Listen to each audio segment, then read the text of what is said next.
Hello students, আমি Moumita ma'am. আশা করি তোমরা সকলে খুব ভালো আছো। Welcome back to our channel. Students, আজকে আমি তোমাদের এমডিসির ডিজাস্টার ম্যানেজমেন্টের উপরে ভূমিধস এবং মানে এর কারণগুলি নিয়ে আলোচনা করব। তার আগে বলে রাখি যে আমাদের অনলাইন ক্লাসে তোমরা যারা আমাদের কাছে পড়তে চাও অনলাইন ক্লাসে, তারা আমাদের হেল্পলাইন নাম্বারে যোগাযোগ করতে পারো। আমাদের হেল্পলাইন নাম্বার দেখো এখানে দেওয়া আছে, দুটো নাম্বার।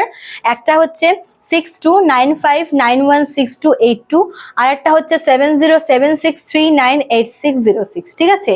এবং আমাদের কোর্সের ফি হচ্ছে মাত্র 999 টাকা। তোমরা কিন্তু এই টাকাতে মেজর ছাড়াও এসিসি, এমডিসি, মাইনর এবং এইসি পুরোটাই কিন্তু তোমরা পেয়ে যাচ্ছ মাত্র 999 টাকাতে। এবং আমাদের কোর্সের ডিউরেশন হচ্ছে 6 মান্থের, 6 মাসের আমাদের কোর্স চলবে। তোমাদের কিন্তু অলরেডি 4 মাস হয়ে গেল ক্লাসের, তোমাদের আর 2 মাস মাত্র বাকি আছে পরীক্ষার। তো তোমরা যারা আমাদের কাছে পড়তে চাইছো তারা দেরি না করে ঝটপট আমাদের হেল্পলাইন নাম্বারে যোগাযোগ করে যুক্ত হয়ে যাও। ঠিক আছে? চলো টপিকে ফিরে আসি। শুরুতেই বললাম যে আজকের টপিক হচ্ছে তোমাদের এমডিসি ডিজাস্টার ম্যানেজমেন্ট থেকে ভূমিধস এবং এর কারণগুলি। ঠিক আছে? দেখো, ভূমিধস যেটাকে আমরা ইংলিশে বলি ল্যান্ডস্লাইড, এটা কি? এটা হচ্ছে মেইনলি দেখা যায় পার্বত্য অঞ্চলে অথবা অধিক ঢালযুক্ত অঞ্চলে। এবং এই ভূমিধস বা ল্যান্ডস্লাইড এটা কিন্তু প্রাকৃতিক কারণেও হতে পারে, আবার মনুষ্য সৃষ্ট কারণেও কিন্তু হতে পারে। বাট এতটুকু মাথায় রাখতে হবে যে এটা মেইনলি পাহাড়ি বা পার্বত্য অঞ্চলে এবং অধিক ঢালযুক্ত অঞ্চলেই কিন্তু দেখা যায়। ঠিক আছে? আচ্ছা, ভূমিধসটা কি? মনে করো যে কোনো একটা প্রাকৃতিক কারণে বা যে কোনো একটা মানে প্রাকৃতিক কারণ বলো বা মানব সৃষ্ট কারণ বলো, যে কোনো কারণে যখন ভূমির যে উপরিভাগ সেটা যখন আলগা হয়ে নিচের দিকে নেমে যায় বা সরে যায়, তখন তাকে আমরা ভূমিধস বা ল্যান্ডস্লাইড বলি। ঠিক আছে? তো ল্যান্ডস্লাইডের কারণগুলো দেখো, এখানে তোমাদের আমি লিখে দিয়েছি। অনেকগুলো কারণ আছে ল্যান্ডস্লাইড বা ভূমিধসের, তো আমরা একটা একটা করে আলোচনা করব। ঠিক আছে? দেখো, প্রথমে কি বলেছে? পার্বত্য অঞ্চলে বৃষ্টিপাত। যেহেতু শুরুতেই বললাম যে এই ল্যান্ডস্লাইডটা পার্বত্য অঞ্চল বা পাহাড়ি অঞ্চলে দেখা যায়, তো কি হচ্ছে মনে করো যে পার্বত্য অঞ্চলে যখন একটানা মানে প্রচুর পরিমাণে যখন বৃষ্টিপাত হয়, ঠিক আছে, এটা কিন্তু পাহাড়ি অঞ্চলের কথা বলছে। তো পাহাড়ি অঞ্চলে বা পার্বত্য অঞ্চলে যখন অনেকদিন একটানা হবে বৃষ্টি হয় বা অনেকক্ষণ মানে বৃষ্টি হয়, তখন অতিরিক্ত বৃষ্টিপাতের ফলে কিন্তু সেখানে ভূমিধস দেখা যায়। ঠিক আছে? তো বৃষ্টিপাত হচ্ছে পার্বত্য অঞ্চলে ল্যান্ডস্লাইডের একটা কারণ। আচ্ছা, 2 নম্বরে দেখো কি বলেছে? বৃক্ষচ্ছেদন বা গাছ কাটা, যেটাকে আমরা বলছি। তো পাহাড়ি অঞ্চলে যখন অতিরিক্ত গাছ কাটা হয়, অতিরিক্ত বৃক্ষচ্ছেদনের ফলে কি হয়? যে মাটি আলগা হয়ে যায়। ঠিক আছে? এবার মাটি আলগা হয়ে যাওয়ার ফলে কি হয়?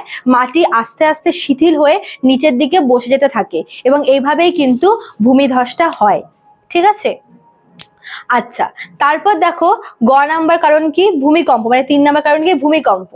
ভূমিকম্প হচ্ছে পাহাড়ি অঞ্চলে যখন ব্যাপক ভূমিকম্প হয়, মানে অল্প মাত্রা থেকে যখন বিশাল মাত্রার তীব্রতার ভূমিকম্প হয়, তখন কিন্তু ভূমিধস ঘটে। অর্থাৎ ভূমি কিন্তু সরে যায়, কখনো কখনো মানে ভেঙে যায় বা বসে যায়। ঠিক আছে?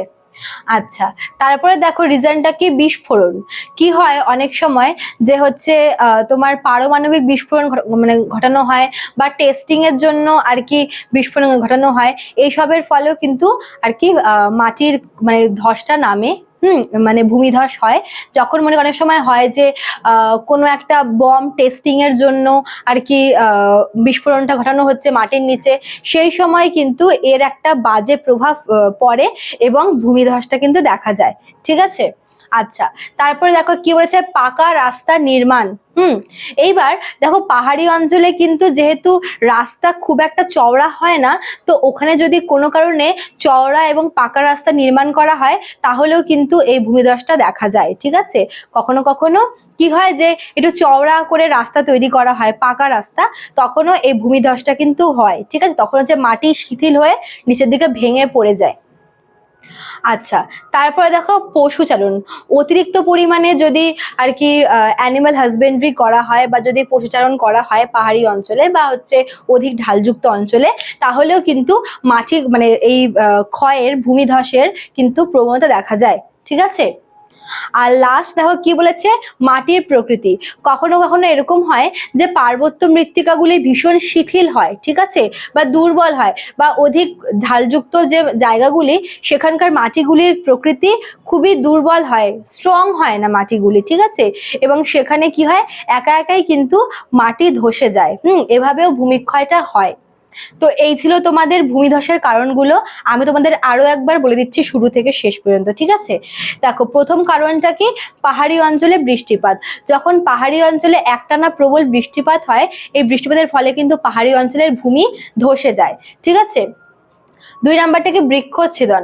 অতিরিক্ত পরিমাণে বৃক্ষচ্ছেদন করলে বা গাছ কাটলে মাটি আলগা হয়ে যায় এবং সেই আলগা মাটি ধীরে ধীরে কিন্তু বসে যায়, ঠিক আছে। ভূমিধস এভাবেও হয়। তারপর 3 নাম্বারটা হচ্ছে ভূমিকম্প।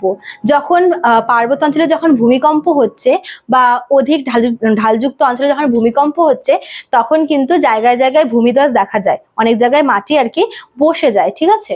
তারপরে কি, বিস্ফোরণ। যখন কোনো আর কি বোমা আর কি বিস্ফোরণের জন্য বিস্ফোরণ ঘটানো হয় টেস্টিং এর জন্য, তখনও আমরা ভূমিধসটা দেখতে পাই। আর এটা কি, পাকা রাস্তা নির্মাণ। যখন পার্বত্য এলাকাতে চওড়া এবং পাকা রাস্তা নির্মাণ করা হচ্ছে, তখনও কিন্তু মাটি আর কি নিচের দিকে ভেঙে পড়ে যায়, এভাবে হচ্ছে ভূমিধস কিন্তু হয়। আর একটা কি, পশুচারণ। এটা কি, যদি অতিরিক্ত পার্বত্য অঞ্চলে যদি অতিরিক্ত পরিমাণে চারণ করা হয়, পশুচারণ করা হয়, তবে জায়গায় জায়গায় আমরা আর কি ভূমিধসটা দেখতে পাই। আর লাস্ট কারণ হচ্ছে মাটির প্রকৃতি। মাটির প্রকৃতির ওপরেও ভূমিধসের আর কি এটা আর কি নির্ভর করে থাকে। যদি মাটি যদি আলগা হয়, মাটি যদি দুর্বল হয়, তবে কিন্তু মাটি এমনি এমনি আর কি ধসে নিচের দিকে বসে যেতে পারে। কাজেই মাটিকে কিন্তু স্ট্রং হতে হবে। তো এই ছিল তোমাদের ভূমিধস এবং এর কারণগুলি। আশা করি তোমরা ভিডিওটি বুঝতে পেরেছো। ভালো লাগলে অবশ্যই লাইক, কমেন্ট, শেয়ার করবে। চ্যানেলটি নিউ হলে পরে সাবস্ক্রাইব করে দিয়ে পাশে থাকা বেল আইকন ক্লিক করে দিও। দেখা হচ্ছে নিউ ভিডিও নিয়ে। Thank you.